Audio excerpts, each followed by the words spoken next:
Hi guys, how are you doing? Everything fine?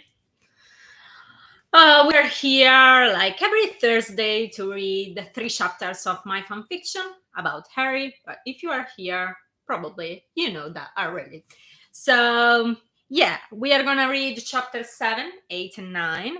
And probably we should do like a little recap of what happened at the last time we have been together. So, yeah, basically we left Harry that it's clearly having some issues with his oldest son, James. We kind of guessed that at the beginning of the second book, and now that he is back, he's definitely giving him some trouble. So yeah, basically kind of let out how can I say, some anger on him because of what happened on Christmas. So he throws some big accusations over Harry, like fair accusation, to be honest. And he just was angry at him to not being able to handle the situation at best. So yeah, he accused him of having shouted at them, at his mom, and is clearly against the new baby. So yeah, we kind of left him that had this kind of one-way argument with Harry, and we take the chapter 7 from that moment. I should probably mention, like usual, that I don't make any money out of it, so I do this for free, for entertainment. So yeah, just not to be sued. And I upload the chapters after I read them on my website, which is www.scriblingaloud.wordpress.com. If I'm very good, I'm gonna do it tonight, otherwise tomorrow morning. So yeah, after this small introduction, we can, if I find the right spot, start to read chapter 7. Almost there, almost there. Be patient. Here we are. Okay, let's start.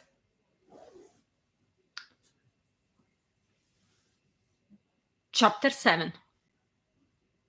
Deep down, I know I deserve to be punished. Harry was lying on his bed, listening to the excited talk coming from James' room. He had been attacked on a soft spot. With James, it had been a problem since the beginning. When Ginny found out about the pregnancy, he had pretended happiness while, in reality, being out of his wits with fear. He didn't feel like a father. He wasn't even sure he wanted kids. He was finally starting to work as an auror after years of training and tests, and he was throwing himself body and soul in it. He was barely seeing Ginny. He was barely seeing Ginny, working until late every night, and sometimes during weekends too. He had missed out all her pregnancy, and when the baby was born, he was hardly seeing him awake.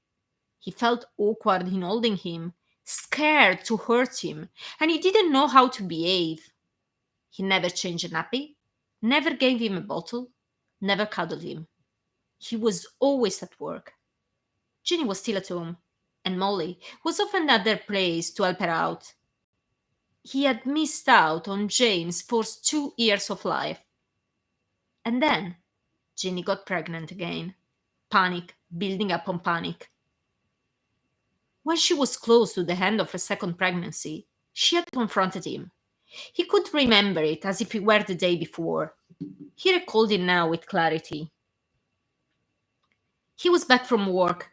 It was already 10 o'clock after a particularly tough day. He was tired and wishing only to go to bed. Ginny was waiting for him in the living room. "We need to talk," she said. And when a woman says that sentence, it's always serious.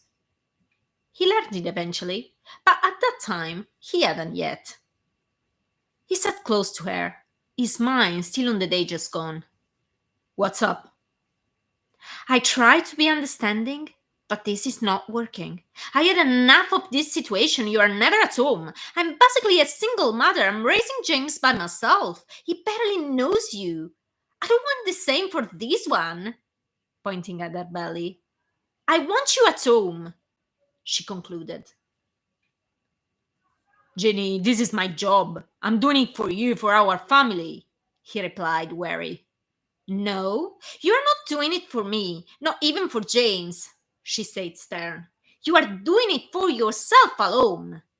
Jenny, I have to work harder than anybody else. I have to show that I got in for merit and not because of my name, he retorted, irritated. It was partially true. He had to work double as everybody else. Or better, he felt that way. He was the youngest in the office and eager to prove himself, to prove to be capable. He didn't want people to think that he got the job only because of the minister luster. It wasn't easy for him. On one side, some people wanted to see him head of department, or in some crazy cases, even minister of magic. On the other, he was ostracized and criticized by people that saw in him a threat to their position and prestige. The wall, capped by a popularity growing in intensity, to which he wasn't used yet, that prevented him to have a normal life or interactions. I couldn't care less about it. What I care about is you being a father to your own son. You don't understand, he said, shaking his head. I understand even too well. You are shirking your role as a parent. Don't treat me as a stupidary because I'm not. Her eyes flashing. You cannot understand, he shouted, standing up. You have no idea. No idea of what? She shouted back. Why are you escaping from me? I don't know how, he uttered in confusion. She had indeed hit a mark, and Harry felt exposed in front of reality he didn't want to admit, not even to himself. It was true. He didn't need to work so many hours. He just didn't want to return home. He was scared of what was waiting for him there. You don't know how what? Ginny pressed him, still shouting hungry. And Harry answered something that he had realized only at that moment, something he had never fully elaborated before. I don't know how to be a father. Ginny stiffened, her expression disoriented. I'm sorry? Harry struggled to find the words to formulate what was just a confusion of half-formed new notions. I don't know how it is done. I've never had a father. I don't know what to do. I've never had any example. And then he spoke his fear. What if I fail? Ginny's mouth was still open, ready to bellow again, but nothing came out of it for a second. And then she deflated completely. Harry, she said, taking his hand and making him sit down close to her. You don't need to have an example to be a good dad. It will come naturally. It's something you have got inside. You don't have to be scared. It's easy for you to say. You had good parents that loved you. I didn't. How do we know I've got it inside? I feel awkward in holding James. I don't know what to do. She smiled and caressed him. You have got it inside because you are a loving person. As you take care of me, you will be able to take care of your son. It's normal to feel uncomfortable. It was the same for me at the beginning. You only need to give yourself time and practice. He had tried. He began to work less and being at home when James was still awake. He started to get to know his son and to give him what he never received. He discovered that he was able to be a dad despite not having had an example. Perhaps not the best there is, but he had done all what he could. He was so young. He wondered now if this rocky beginning had affected his relationship with James somehow. Could the toddler feel all these fears and insecurity? He had always had a stronger bond with Ginny than with him, but until a few months before they were doing fine. But now, everything had suddenly changed. When Ginny got back in the room, her expression was gloomy. She sat close to him and leaned to kiss him. The spells to modify her appearance were starting to fade. Harry had in front the usual red-haired Ginny, who he had learned to love more than his own life. Only her eyes had retained a shade of green, but that one too would disappear very soon. He waited for her to speak first, not knowing where to start. Harry, a sigh escaped her mouth. It's complicated. He had a tough semester. I think he feels a bit overshadowed by you. He feels he needs to live up to your standard. What standard? You know, all the stuff you have done. Hogwarts champions, the mentors, the basilisk. You know who. I didn't ask for any of it, he snapped. I didn't want it. Does he think it has been fun, the whole of it? That's the point, Ginny replied calmly. He's surrounded by people who think it's the highest of coolness.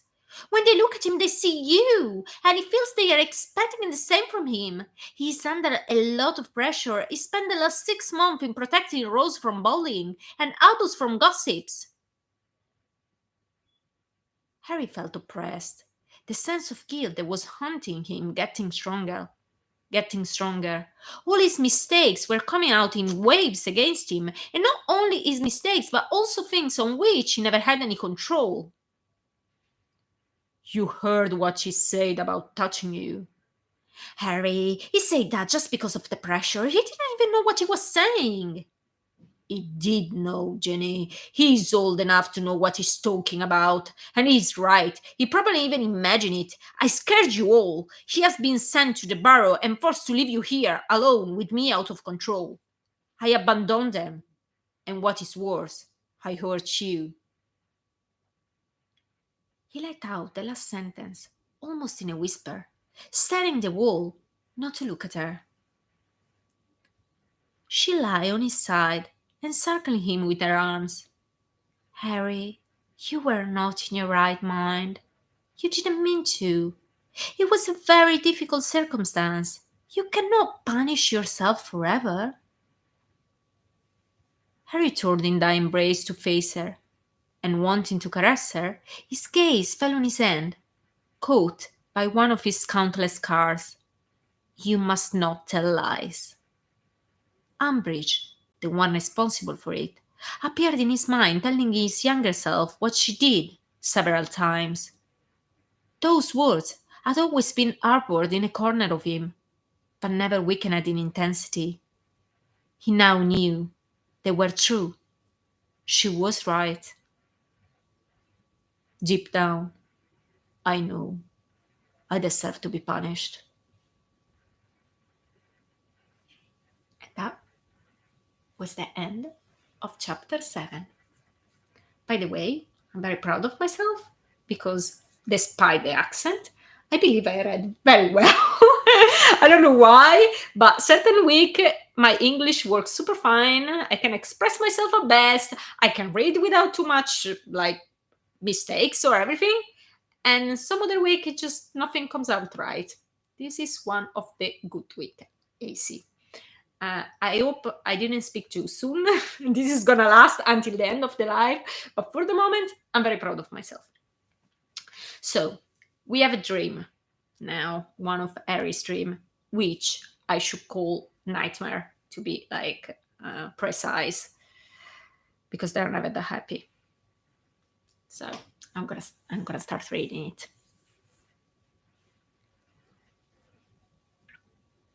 Terrifying dream last night.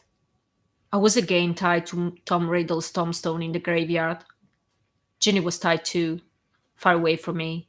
I couldn't see her, but I knew she was there.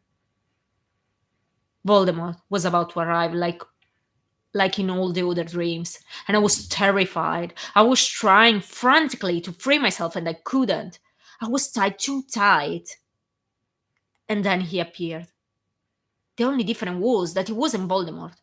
It was me. The same me of the previous dream. A heinous, monstrous me with red, flaming eyes.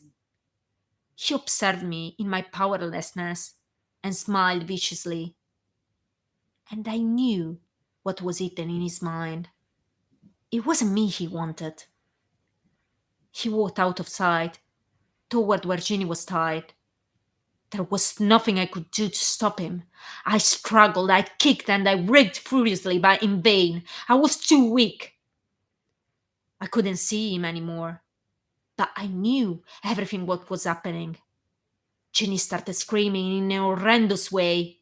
Hair was glutted with her pain, fear, and anguish. Her cries pierced my ears. I was frantic, maddening, knowing what was happening and incapable to help her. And then silence fell. I looked at my hands. They were covered in blood. And I knew I killed her. And that was the end of the dream. Ah, Mark, a super chapter for sure. Weasley Cat is there also. Ah, yeah, of course. Weasley Cat is there also. Yeah, yeah. Cat is always here. Now you don't see him, but it's real. It's here that he's licking himself. So we read this epic nightmare, and now we can carry on with chapter 8, which is connected with the nightmare. The title is Deepest Fear.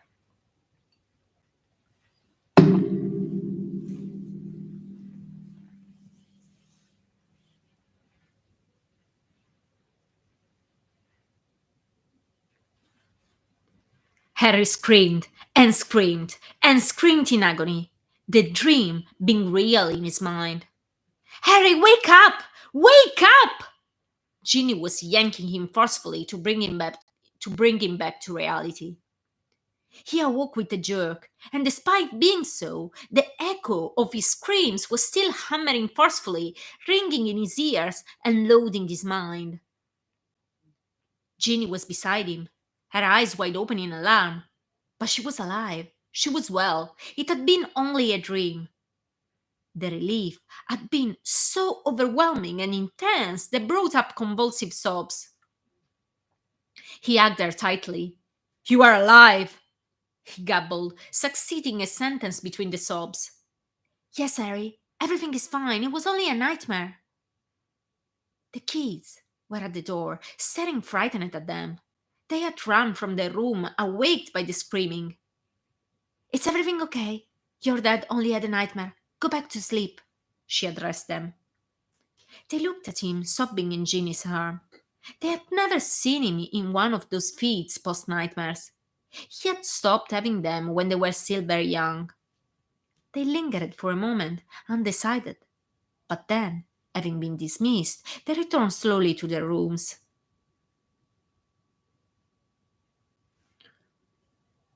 Harry kept Ginny against him, still sobbing, his heart pumping madly in his chest. Harry, relax. I'm okay, she said, cuddling him. Do you want to recount me your dream? Harry shook his head. He didn't want to tell the dream. It was too gruesome. He didn't want to horrify her. Okay, so then calm down. I'm here, and everything's fine. He started to get deep breath to calm the sobbing. This quiet was still holding on him, his heart still throbbing. The silence in the room was so absolute it seemed possible to hear it pounding. Uneasiness wasn't abating. The nightmare had awakened in him disturbing torments that couldn't be relinquished. Ginny, he whispered after a while, not knowing if she had fell asleep. Hmm? And the deep ache expanded inside him. The dark and quietness of the room allowed to rise in surface and to voice his deepest fear. What would I do if you die? She didn't answer straight away. She caressed him instead, her fingers running through his hair. I'm not dying. I'm here with you. Everybody is always here until they die. It had been the same for Lily, for Sirius, for Dumbledore, for his parents. They had been with him, alive and healthy one moment, and no more the next. There was no way to know when death would strike. Well then, if I should die, you just need to find another woman who loves you as I do. I'll never find another woman that can love me as you do. You are the only one for me.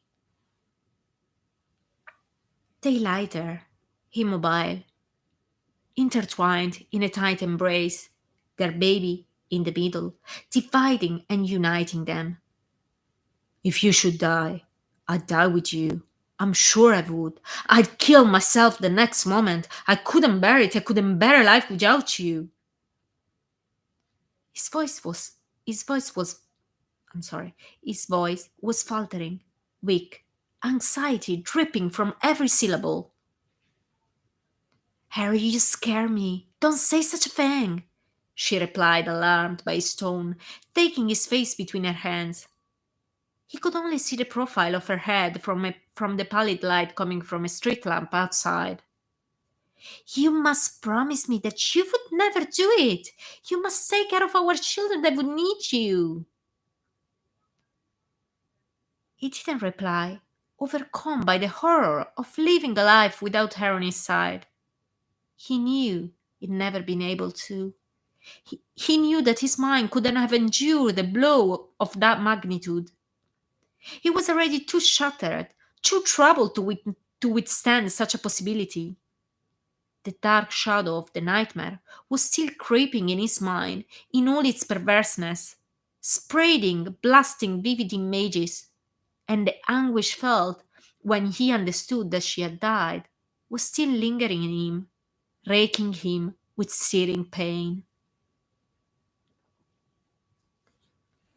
Harry, you must promise me that you will never do anything of the kind no matter what, she insisted, her voice eager and uneased.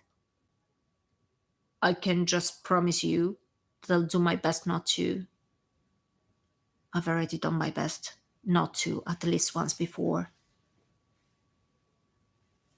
He kissed her, oppression clenching his heart. This love he felt was a damnation, a living fear of losing her like he lost Lily. Why did he love her so much? Wouldn't it have been better not to love? How can a person live knowing that all one cares about the most can be swept away in a moment? But he couldn't help loving her with all his soul. She was the only thing that kept him sane, the only binding force that kept his mind from crumbling. When she fell asleep, he silently left the room. He was too burdened to be able to doze. He went to the kitchen and opened the window. It was a mild summery night. The street was deserted. Harry was sorry there weren't any stars to be seen. It was impossible to spot more than one or two in London. He took a glass of water and sitting on the window sill, he looked at the sky, sipping it. He was thinking about Lily. There was scarcely a minute in which his mind wouldn't go to her. He missed her deeply. He had reserved on her all his love and affection, and had been returned with the same, if not more. It had never been like that with his boys. They had always gone to Ginny for tenderness. She was the reference point. But Lily had always been his girl to love.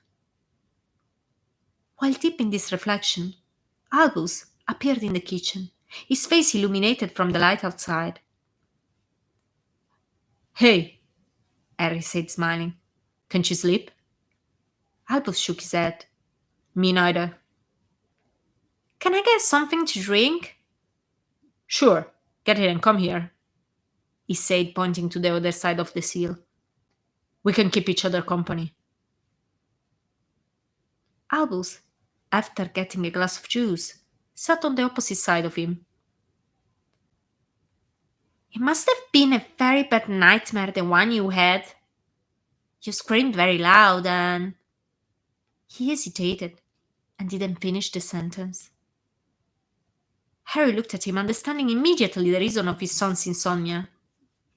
Yes, it was pretty bad. Sometimes it happens to me to have these kind of dreams. It was frequent before you were born.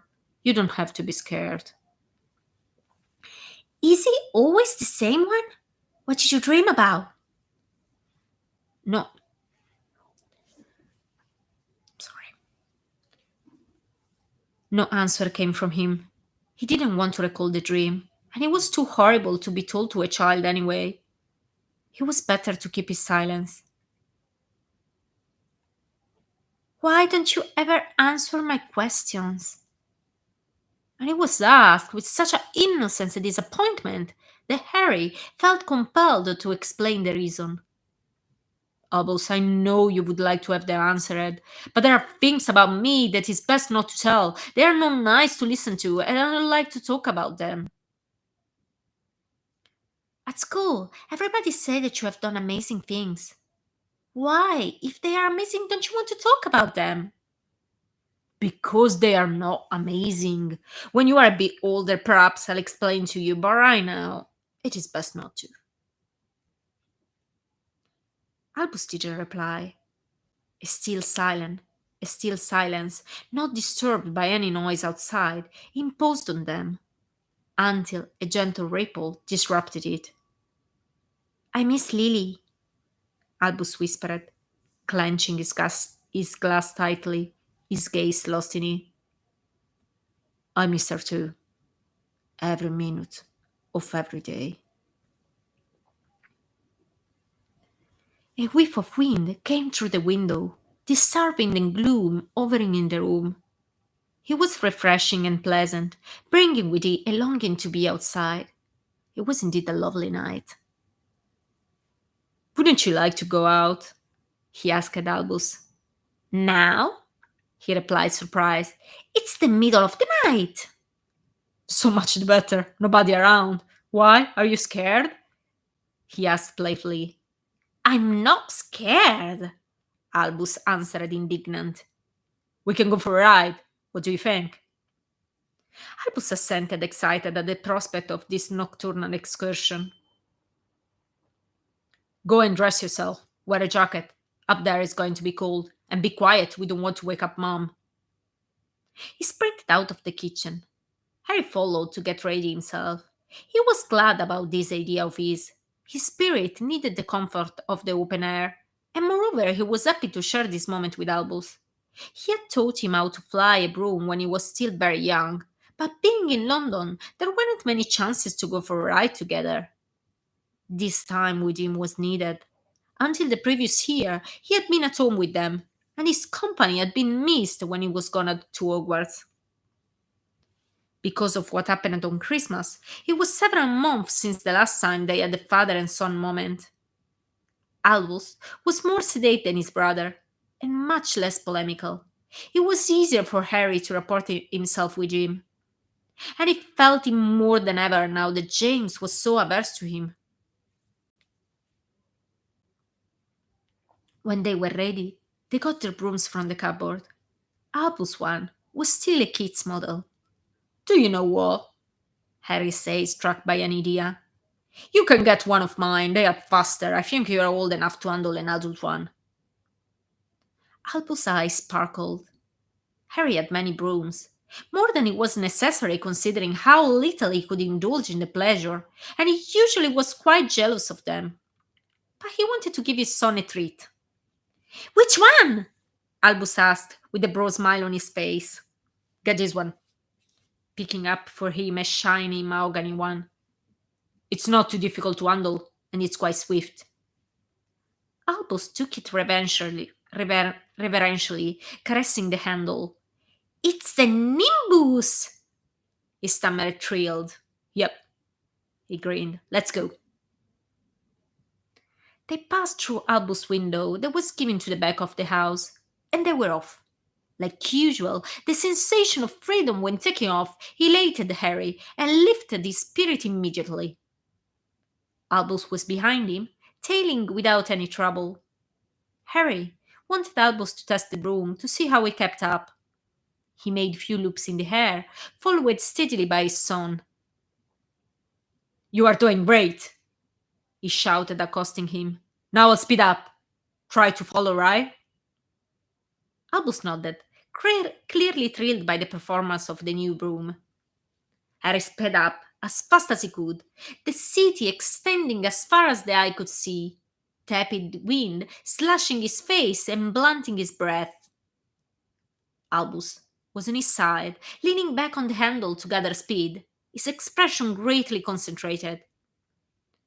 When they reached maximum velocity, Harry dived, followed by Albus. When almost touching the ground, in a deserted children's playground underneath them, he took up again. It was a challenge to see how Albus would respond. He took up much sooner than he would have normally done if alone. He didn't want Albus to risk too much, but he wanted to test his ability. He managed without problem, and Harry was impressed and proud. Albus had a natural talent. They slowed down, reaching the Thames. It was peaceful to flow a few inches from the water, the lights of the city reflecting on it. He leaned on the handle, allowing the gentle sway of the water to lull him. "You were the youngest seeker in a century, were you not, Dad? You started playing when you were in your first year, have you not?" Albus asked, flying on his side. And finally, there was a topic on which he could talk about without distress. "Yes, I did. It was the first time for me flying, and it came naturally. I loved it." "Why did you stop playing?" He had stopped because family and job didn't allow him to. He had received offers from a few teams when leaving Hogwarts, but he had refused. They actually made a kind of war contending him. A lot of money had been offered, together with the chance to play first choice without starting from the bench, as it was usually done. Of course, it was because he was talented and could improve with a steady professional training. But the probable motive was for the prestige of having him in the team. At that time, he still hadn't fully grasped this hidden motive and had been flattered by the interest. But at the same time, he wasn't interested in playing professionally. He wasn't attracted by the promise of good money. And he has seen what comported popularity wise on Cram, and he didn't wish for the same. He just wanted a quiet life in the shadow. But it didn't work anyway. He explained all of it to Albus. "You don't like all this popularity, do you?" Albus asked, eyeing him interestedly. "I hate it. It's unjustifiable and unwanted." "Why don't you ask people to stop?" "It's not easy, Albus. It's not, and it's quite dangerous too. I have to be careful. See what happened with Uncle Ron." "Have you two made up?" "No, we haven't," Harry answered, feeling himself hardening. "Is it because of Lily?" Harry opted for a partial honesty. He wanted Albus to understand how things stood, but couldn't and wouldn't reveal too much. "It's complicated. It didn't start because of her, but now it is, and for many other reasons beside." "You will never make up then?" "No, Albus, I don't think so," he answered truthfully. And after a few moments of silence, he added, "We should get back now." When they approached the window, the sky was starting to turn lighter. There were a few touches of pink in it, making the beginning of a bright day that well matched the feeling of serenity Harry was experiencing at that moment. It had been great for him to have this time with Albus. It had healed the wounds that his dark thoughts had inflicted on his mind. While dismounting, Harry asked Albus, whispering not to wake anybody. So, how did you like the broom? It was great! I loved it! Good, he replied, smiling. Because now it is your broom. You can have it. From next year, you'll be able to play in the team with this. You can do tryout if you want. Are you serious? Albus asked in amazement, barely containing his joy. Do you think I should? Dead serious. You are a natural. You should definitely try.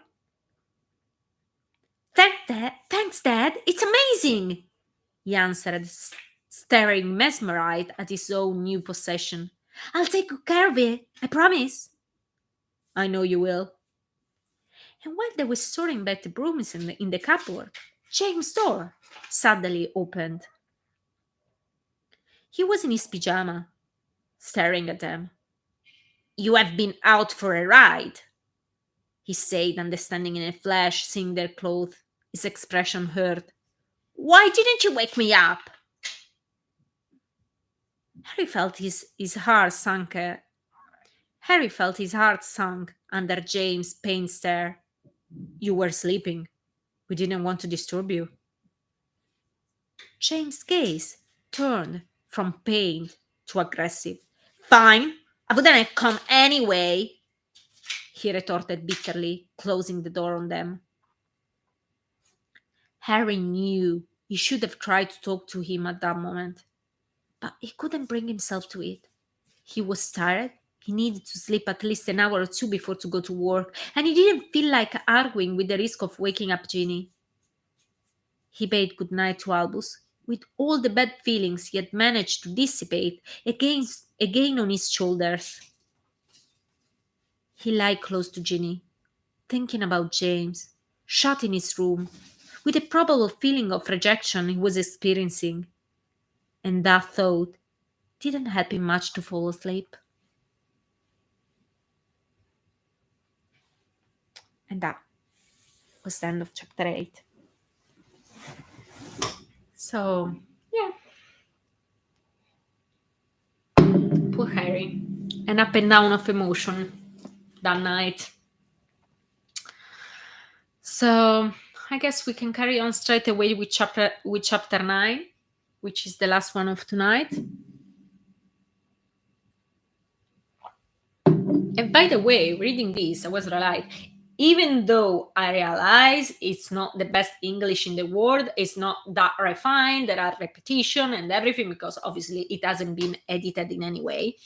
But still, I much prefer the English version than the Italian one. But I wrote it in English and then I translated in Italian. And despite Italian being my mother tongue, so my language, um, I think the English version works much better. I don't know if it's because Harry Potter is in English originally, or I have no idea why. But when I read the English one, I'm like, that sounds okay. When I read the Italian one, well, obviously, probably you never followed the Italian one, but I'm like keeping correcting things because I don't like anything of what I wrote. Oh well, anyway, was out of topic. Let's carry on with chapter 9, which is called This Light. In the meanwhile, if you hear some strange sounds, it's because my cat is playing with his toys. So, yeah. Chapter 9, This Light.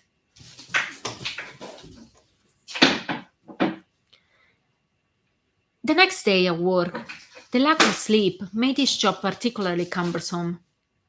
To allow families to enjoy the time with their children, the ministry granted them long holidays, coinciding with Hogwarts one. However, his department was one of the few that couldn't shut up completely, and somebody was always needed to cover shift. Being head of department, between other tasks, was his responsibilities to schedule those shifts, and wouldn't exempt himself in covering many of those. He still had a few weeks of work before to be able to enjoy his time off. At home, friendless, and with a kid that doesn't talk to me. In his office, a pile of unopened correspondence was crammed in a corner. Letters of every kind were still arriving with frequency. Harry was expecting any moment an angry outburst from reception under this burdensome task of collecting his mail. Thankfully, there was a witch presiding it, and that always helped preventing any ill humor. With any other employee, there would have been already loud complaints. He had started to get used to not having Hermione there anymore, even if the change had been greatly felt. She was managing double the work of a normal person, and her exceptional brain made everybody's task smoother. Harry missed her as a colleague, but much more as a friend. Hermione was the only person with which Harry felt at ease in speaking about what was distressing him. He always asked for her advice of any sort, and she had always been there, listening sympathetically to all that was troubling his mind that he didn't want to share with Ginny, not to burden her. He would have told her about the dream, and she would have helped him in elaborating it. Now that she was thus far, all what was unhealthy and haunting was confined in his head, leaving him bereft of any outlet, not having anybody to share it with. He was feeling lonelier than ever before. Dazed by lack of sleep, encumbered by the burdensome job and reflections, the day passed, and the time approached to get back home, a home where an open war was going on. At dinner time, James was maintaining a dignified silence and spurned every attempt to start a conversation. A confrontation was necessary, but Harry couldn't find the strength to look for it, scared of what it could bring in surface. He felt very sensitive lately and knew that what James had to say would have hurt him deeply. He wasn't ready to affront it, especially considering how prone his hot temper was ready to spurt out with the risk of running away with him. He shifted his attention to Albus, who was in a chatting mood, the excitement of being back home still fresh. How was your walk today? What did you do lately? Did you catch any dark wizard? He asked, eager. Harry was always a bit hesitant in talking about his job to the kids. He was dangerous time to time, and he was dealing with disturbing characters and situations. It was okay. We finally managed to corner a dangerous dark wizard we were looking for a long time. He will be in Azkaban shortly. Albus' eyes glimmered with excitement, and he could see James following with interest despite the frown. That's cool, Albus exclaimed. Yeah, he answered, not very convinced. Actually, it hadn't been cool at all. There had been a struggle. The guy had fought hard. He casted many Avada spells to avoid capture. Harry had pushed away one of his colleagues that was on the track of one of them. Doing it, he took a big risk to get hit himself and broke an arm, the right one, falling badly on it. He had to cast spells with the left one, and it hadn't been easy. It happened a few times already to risk not to return home. It was part of his job. Hermione knew how dangerous it could get, but he had forbidden her to tell Ginny. He didn't want her to worry. She knew, of course, the nature of it, but he screened her from the gruesome or the serious risk he encountered in doing it. Especially now, he didn't want anything to trouble her mind. What would you like to do this weekend? Ginny asked. We could go somewhere. Ginny, he replied somewhat hesitant. Do you remember Oxford Street? Wanting to remind her of what happened the last time he tried to have a day out. What happened in Oxford Street? Albus asked, curious. Ginny laughed. Appar- Sorry. Apparently your dad had played in a film and never told us about it. What? Albus and James replied in the unison. I didn't do any such thing, Harry scolded. Some stupid muggles were convinced I did. We had to run away from it. A bit like on the platform. I just cannot get around right now. And I expect we cannot either, James snapped with animosity. Brave? Brave. You all can do whatever you want. But it would be better to change your appearance a bit. Especially yours, James, he said composedly. I can't wait, he replied sourly. Brave, brave. Ginny interjected. No, you won't stay here alone, turning to Harry. I thought we could go to the barrow if it's a nice day. There is a lot of space there. We could relax in the garden. That's brilliant! Albus exclaimed, excited. I could take my new broom! Which broom? Ginny asked. I gave him one of mine, Harry replied, serving himself some more food. So the next year he will be able to do tryout. You gave him one of your brooms? James almost yelled, outraged. Yeah, why? You have got a very good broom too, if I'm not wrong. James didn't reply, but crossed his arms forbiddingly and didn't open his mouth for the remaining dinner time. Harry was starting to be very irked by this behavior. When alone with Ginny, he let it out with her. She was already in bed, trying to read the book without success, as Harry was pacing up and down the room in a fit of irritation. What's wrong with him? Why is behaving this way? It's called being a teenager. You should know about it. You've been one yourself. I wasn't like that, he snapped. Yes, you were. You just didn't have parents to take it out on. You didn't on Ron and Hermione, though. I'm sure she remembers it quite well. There was some truth in what she said. It hadn't been an easy time of his life. He had his reasons. James had none. He made this retort to Ginny. She raised her eyes from her book, posing them on him. Well, tonight he had a reason. Excuse me? What reason? She rolled her eyes. Harry, the broom! Whoa, do you mean the broom I gave to Albus? James has got a one already, and very good one at that. It costed me a fortune. Harry, how can you not get it? Ginny replied, giving up on her book. You got James one from a shop. You gave Albus one of your own. So what? James got a new one, Albus an old one. It seems to me James got the best deal. No, Harry, he didn't. You gave Albus one of your precious brooms. One of the brooms, up until yesterday, they weren't even allowed to touch, let alone get close to, she said, emphasizing every sentence. Harry started to comprehend her meaning. She was right.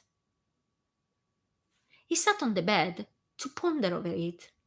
Under this light, it seemed a serious light on James. But he didn't mean it that way. He hadn't thought of it. He was making the situation worse, not even realizing it. He didn't want to show any preference to Albus over James. It is true that perhaps he was closer to the former, but he loved them both in the same way. It was anyway easier to have a nice gesture and give attention to a kid that was well disposed toward him. How to do the same in respect of James if he didn't even as much as look at him?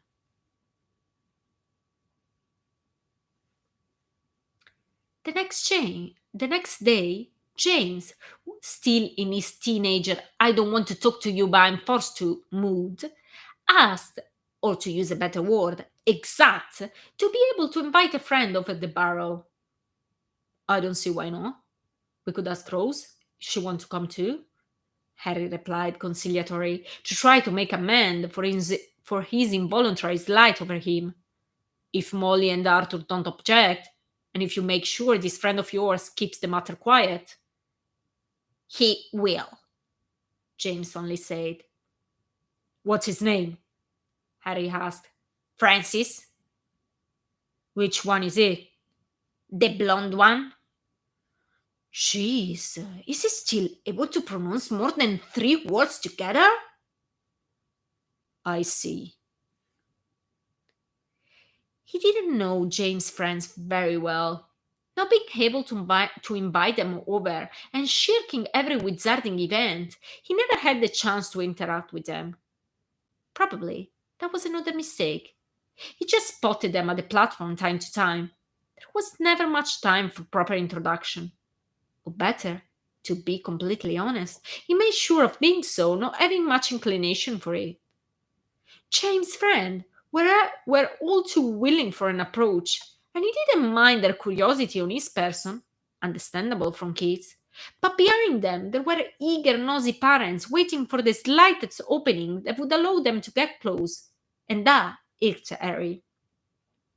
Very often, the only reason for it was to be seen by the magical community to be in speaking terms with Harry Potter. Obviously, there could have been a genuine interest, but more often than not, it wasn't. And Harry wasn't willing to take the chance. He remembered so the blonde one, Malfoy's kind of blonde, tall, with a baby face. James, when he was still speaking, talked very often about him. They were a group of four, if I remember correctly, but the blonde one seemed the closest to him. It would have been a golden opportunity to see with which kind of people his son was hanging out, and moreover, a chance to breathe a bit of fresh air and get out from his prison. And that was the end of chapter 9.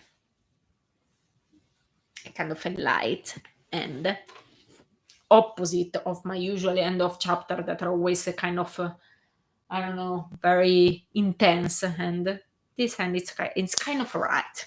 So I leave you serene until next week. Well, I hope you enjoyed. And next week, I was realizing in my Italian version that I'm going to introduce my favorite character of this book. I've got a favorite character in every book. In the first one was Ted. In this one is the character I'm going to introduce next week. And in the third one is James, because there is a part just dedicated to him.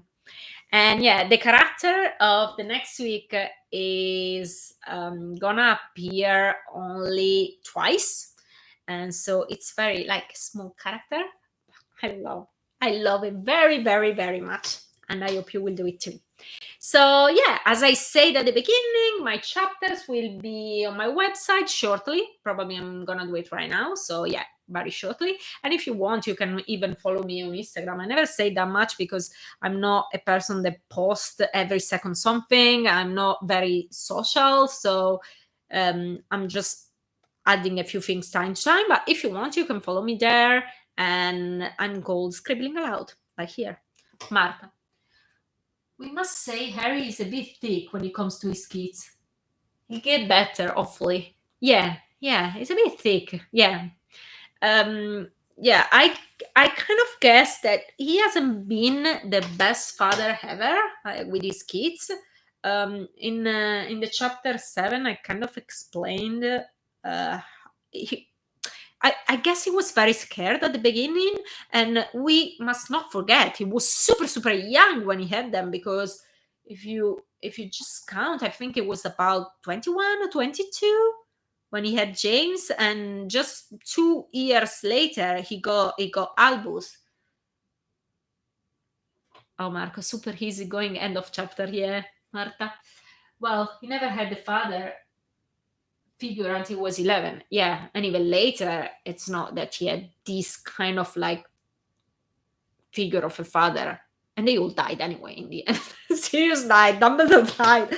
So yeah, he had any father, and I guess probably when he was 22, it wasn't the best time ever for him to get kids, because obviously he was starting to work and he still had all the Voldemort stuff in his head. And even then, because he's so reserved and close off, I guess I guess it's difficult for him to report with his kids because obviously they want to know all this stuff about him. They want to know what happened with Voldemort. They want to know all these things, and he just doesn't feel like telling this. So, as Hermione said in the fourth book, he's kind of keeping them far from him, and I think it's very true. I think he tried his best because I guess he is a person that always tries his best, but at the same time it's very hard for him to be close to his sons. Let's see what you want. See you on any social media platform soon. Marta. He had Hagrid, who is not the most fatherly figure out there, unless you are a dragon. Of course, yeah. I wouldn't call Hagrid a fatherly figure, like more kind of almost a youngest brother, I would almost say. Marta. He's trying his best, but he's going through a lot. I guess you wanted to write a lot and not a lost, I guess. Yeah, it's going through a lot. And not, let's not forget they're still in mourning. So, but well, even before Lily, I guess he had been a better father for Lily than Albus and James, just because Lily happened later. Well, actually, if you want to stick to the book, Lily was 9,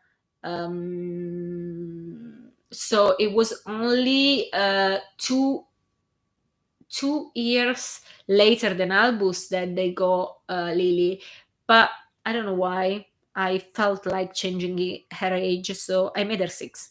So yeah, I don't know if you noticed or not, but yeah, I changed Lily's age because I thought, oh my gosh, I cannot believe that this couple at 21 they got one kid and then another kid and then another kid, and by 25 they had already 3 children.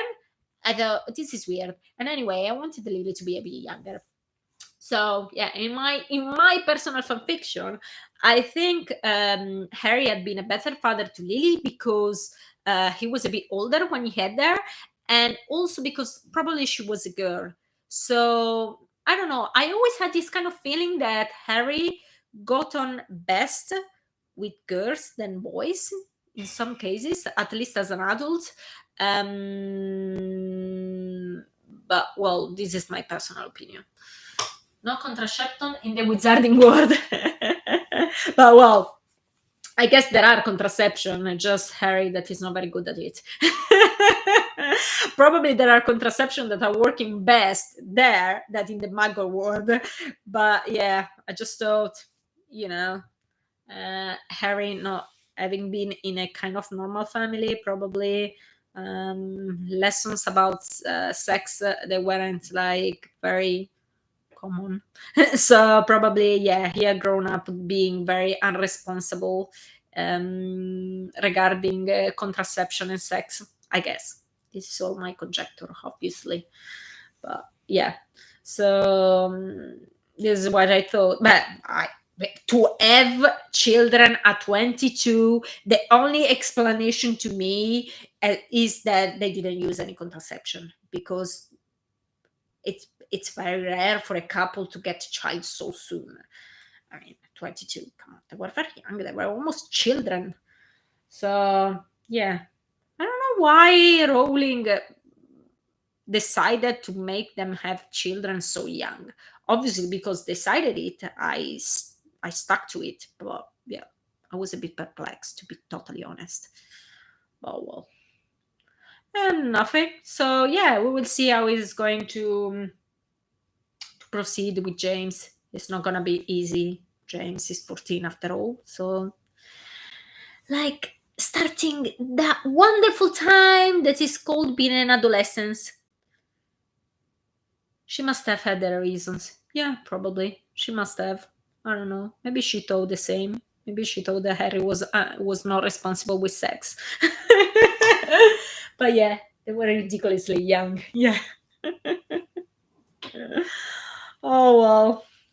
See, so we will see next week what is gonna happen. And I guess I'm gonna wish you good night. And like usual, I thank you very much to have been here, and I hope to see you next week. Good night, my dears. Good night.